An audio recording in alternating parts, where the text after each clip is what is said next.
Welcome back. आपण गेल्या लेक्चरमध्ये ओपॅम्पचा डिफरन्शियल एम्प्लिफायर नेमकं कसं काम करतं त्याविषयी डिस्कस करत होतो. आपण पाहिलं की डिफरन्शियल मोड गेन ही खूप जास्त असते, तर कॉमन मोड गेन खूप कमी असते. डिफरन्शियल मोड गेन म्हणजे काय? जेव्हा ओपॅम्पच्या दोन्ही इनपुटला सारखे परंतु ऑपोजिट इनपुट दिले जातात, त्यावेळेस ओपॅम्पची जी गेन असते तिला आपण डिफरन्शियल मोड गेन असं म्हणतो.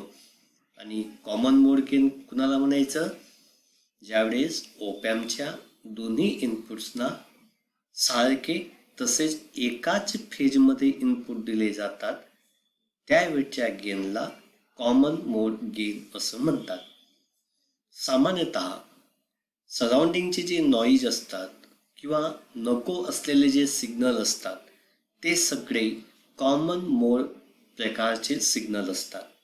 आणि असे हे अनवॉन्टेड सिग्नल ॲटोमॅटिकली कमी व्हावेत, त्यापासून आउटपुट मिळू नये किंवा शून्य आउटपुट मिळावं याकरिता ओपॅम्पचा कॉमन मोड गेन हा कमीत कमी असणं आवश्यक असतं. ओपॅम्पचा डिफरन्शियल मोड गेन आणि कॉमन मोड गेन यांचा जो रेशो आहे त्यालाच आपण CMRR म्हणजेच कॉमन मोड रिजेक्शन रेशो असं म्हणतो. Common mode rejection ratio is the ratio of differential mode gain to the common mode gain. We know differential mode gain is very high, common mode gain is very low. It must be very low. This ratio must be very high. जेवढा CMRR जास्त असेल तेवढा तो नॉईजला reject करतो. म्हणजे CMRR जास्त असणे ही ओपॅम्पची चांगली प्रॉपर्टी आहे. It is the advantage of op amp having very high CMRR. म्हणून जर परीक्षेत तुम्हाला विचारलं की ओपॅम्पचा CMRR कसा असला पाहिजे, तर तो जास्त असला पाहिजे. आता आपण ओपॅम्पविषयी थोडंसं पुढे जाऊया. आपल्याला माहिती आहे की ओपॅम्पला दोन इनपुट असतात. कोणते कोणते दोन इनपुट? आतापर्यंत आपण V1 आणि V2 असंच त्यांना म्हणायचं. V1 जो आहे त्याला आपण म्हणूया इन्व्हर्टिंग इनपुट आणि V2 जो आहे त्याला काय म्हणायचं? Non inverting input. ओपॅम्प वापरताना while using opamp we gives input to one of this two inputs. It means we give input to the inverting terminal and non inverting terminal is made grounded or connected to the ground, or input is given to non-inverting terminal and inverting terminal is connected to the ground. Such type of connection is known as single-ended input connection or single-ended input mode. इथं एक आकृतीने दाखवलेली आहे. Pass see here. V1 and V2, these are the two inputs. What we have done here, we have given input to V1 and V2 is made grounded. It means that input is given to only one input, other input is connected to the ground. Such type of connection is known as single-ended connection or single-ended input mode. Generally, we use op-amp in single-ended input mode. Now, we'll see the inverting and non-inverting inputs of op-amp. आपण गेल्या वेळेस फक्त V1 आणि V2 असं म्हटलं होतं. आता आपण थोडंसं स्पेसिफिक त्याला नाव देऊया. हे जे इनपुट V1 आहे त्याला इन्व्हर्टिंग इनपुट असं म्हणायचं, तर जे इनपुट V2 आहे त्याला नॉन इन्व्हर्टिंग इनपुट असं म्हणायचं. तुम्ही म्हणाल की why these inputs are known as inverting and non-inverting? If we give input to this terminal, this V1 terminal, then output get inverted. It means if you are giving positive input to the inverting terminal, then you will get negative output. Therefore, this terminal is known as inverting input. If you are giving input to the non-inverting terminal, suppose you are giving positive input to the non-inverting terminal, then you are getting here positive output. There is no phase reversal between input and output. Therefore, it is known as non-inverting input. लक्षात घ्या, ओपॅम्पचे जे दोन input असतात त्यांना अनुक्रमे inverting आणि non inverting input असं म्हणतात. इन्व्हर्टिंग इनपुट कुणाला म्हणायचं? ज्या इनपुटला इनपुट दिलं असता आउटपुटला अपोजिट फेजमध्ये आउटपुट मिळतं. म्हणजे कसं, जर समजा तुम्ही इनपुटला पॉझिटिव्ह दिलं असेल तर आउटपुटला काय मिळेल? निगेटिव्ह. एक्झॅक्टली, इनपुटला पॉझिटिव्ह दिलं, आउटपुटला निगेटिव्ह मिळालं, ते जे इनपुट आहे त्याला म्हणायचं इन्व्हर्टिंग इनपुट. आणि जेव्हा तुम्ही नॉन इन्व्हर्टिंग टोकाला इनपुट देतात तेव्हा पॉझिटिव्हसाठी पॉझिटिव्ह मिळतं आणि निगेटिव्हसाठी निगेटिव्ह मिळतं. मी गेल्या वेळेस मला दाखवलं की ओपॅम्प जनरली वापरताना सिंगल एंडेड मोडमध्ये वापरतात. कोणत्याही एका इनपुटला इनपुट दिलं जातं, दुसरं जे इनपुट आहे त्याला आपण कशाला जोडतो? ओके, ग्राउंडला. बरोबर, ग्राउंडला जोडतो. मग इन्व्हर्टिंगला इनपुट दिलं, नॉन इन्व्हर्टिंग ग्राउंडला जोडलं तर त्याला म्हणायचं इन्व्हर्टिंग ॲम्प्लिफायर.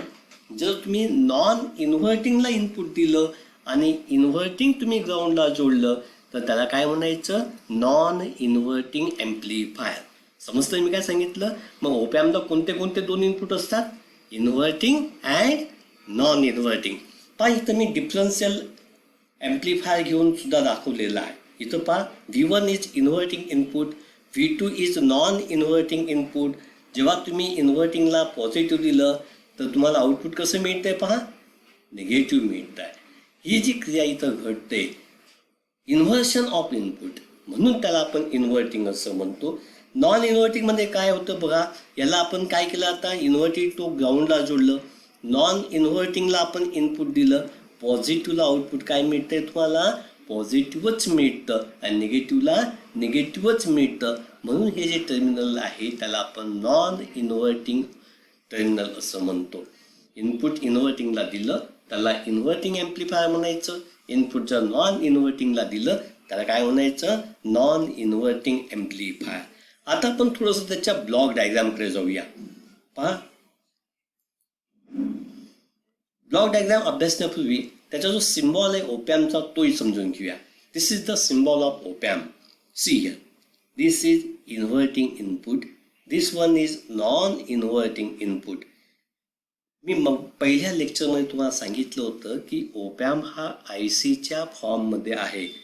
8 पिनचा IC. आपण जो ओपॅम्प ह्या चॅप्टरमध्ये शिकणार आहोत तो आहे IC 741. This is very popular op-amp IC. This IC has 8 terminals. त्याला 8 टोका आहेत. त्यातलं पिन नंबर 2, पिन नंबर 2 जे आहे ते असतं इन्व्हर्टिंग इनपुट. पिन नंबर 3 जे आहे ते आहे non inverting input. Pin number 6 जे आहे ते असते output. Pin number 4 negative VCC. Pin number 7 positive VCC.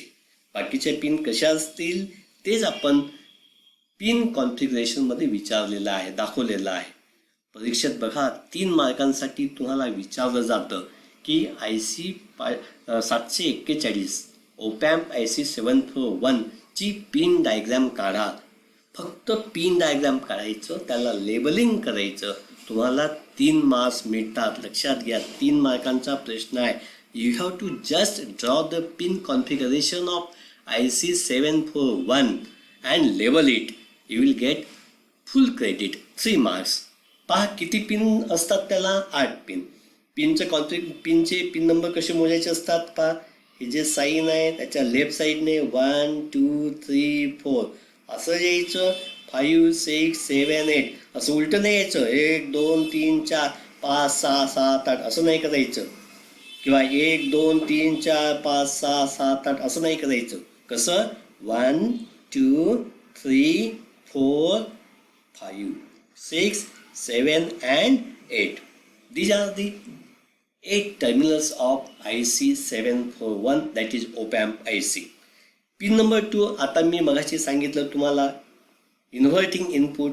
Pin number 3, non inverting input. Pin number 6, output. Pin number 4, negative VCC. Pin number 7, positive VCC. हे आपण सिम्बॉलमध्ये पण मी तुम्हाला दाखवलं. पहा, सिम्बॉलमध्ये ह्या पिन दाखवल्या होत्या. सिम्बॉलमध्ये ज्या पिन नाही आहेत त्या कोणत्या कोणत्या? पिन नंबर 1, पिन नंबर 5, पिन नंबर 8. पिन नंबर 1 जी आहे याला म्हणतात नल ऑफसेट.